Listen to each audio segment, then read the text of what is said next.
Mukjizat bulan terbelah, mahasiswa sains jadi mualaf.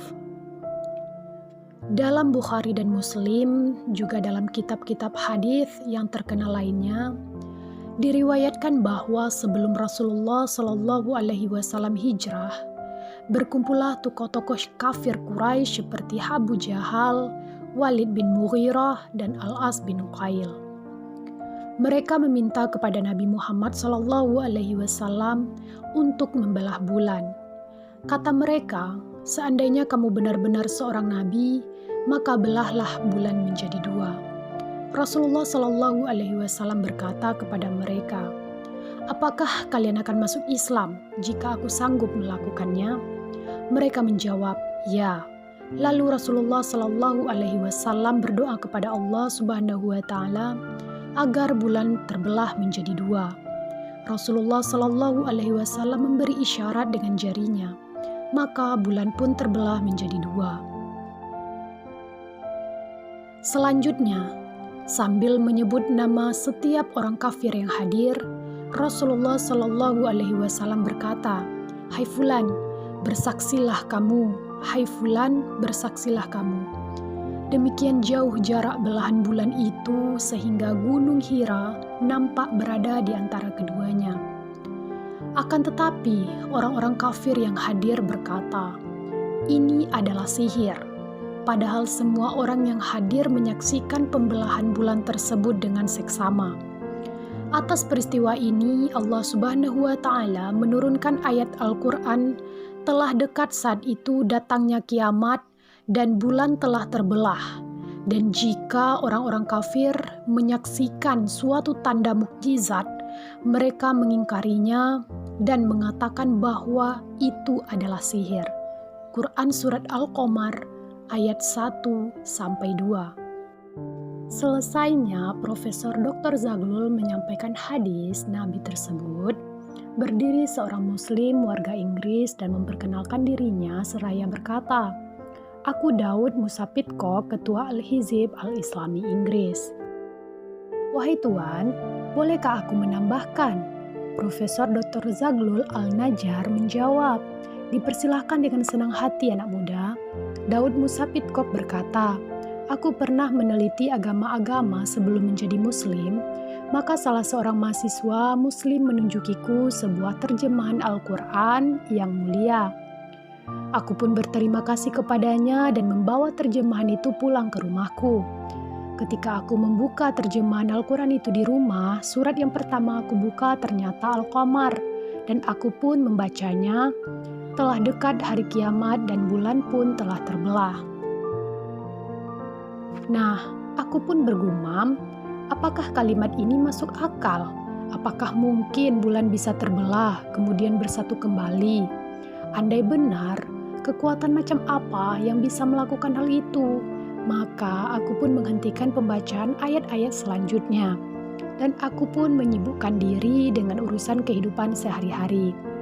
Akan tetapi, Allah Maha Tahu tentang tingkat keikhlasan hamba-Nya dalam pencarian kebenaran. Suatu hari aku pun duduk di depan televisi Inggris. Saat itu ada sebuah diskusi di antara presenter seorang Inggris dan 3 orang pakar ruang angkasa Amerika Serikat. Ketiga pakar antariksa tersebut pun menceritakan tentang dana yang begitu besar dalam rangka melakukan perjalanan ke antariksa. Padahal saat yang sama dunia sedang mengalami masalah kelaparan, kemiskinan, sakit, dan perselisihan. Presenter pun berkata, andai dana itu digunakan untuk memakmurkan bumi, tentulah lebih banyak berguna. Ketiga pakar itu pun langsung membela diri dengan proyek antariksanya dan berkata, proyek antariksa ini akan membawa dampak yang sangat positif pada banyak segmen kehidupan manusia, baik segi kedokteran, industri, dan pertanian.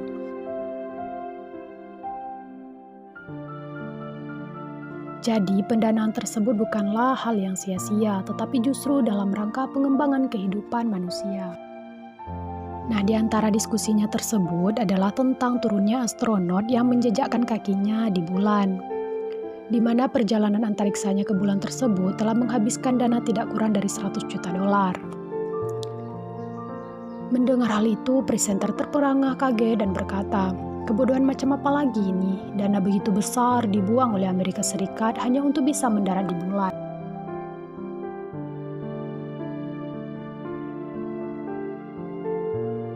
Mereka pun menjawab, tidak, tujuannya tidak semata-mata menancapkan ilmu pengetahuan Amerika Serikat di bulan saja. Akan tetapi kami mempelajari kandungan yang ada di dalam bulan itu sendiri. Maka kami pun telah mendapat hakikat tentang bulan itu, yang jika kita berikan dana lebih dari 100 juta dolar untuk kesenangan manusia, maka kami tidak akan memberikan dana itu kepada siapapun.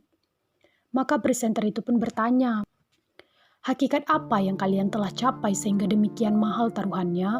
Mereka menjawab, ternyata bulan pernah mengalami pembelahan di suatu hari dahulu kala, kemudian menyatu kembali. Gambar ini difoto dari pesawat ulang-alik NASA. Presenter pun bertanya, bagaimana kalian bisa yakin akan hal itu?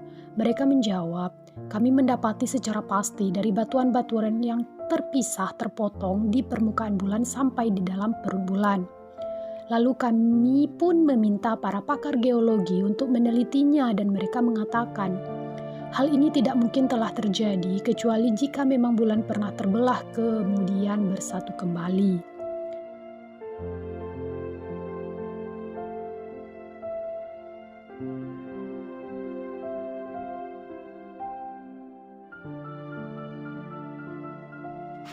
Mendengar paparan itu, Ketua Al-Hizib Al-Islami Inggris mengatakan, maka aku pun turun dari kursi dan berkata, mukjizat atau kehebatan benar-benar telah terjadi pada diri Muhammad SAW pada 1400 tahun yang lalu.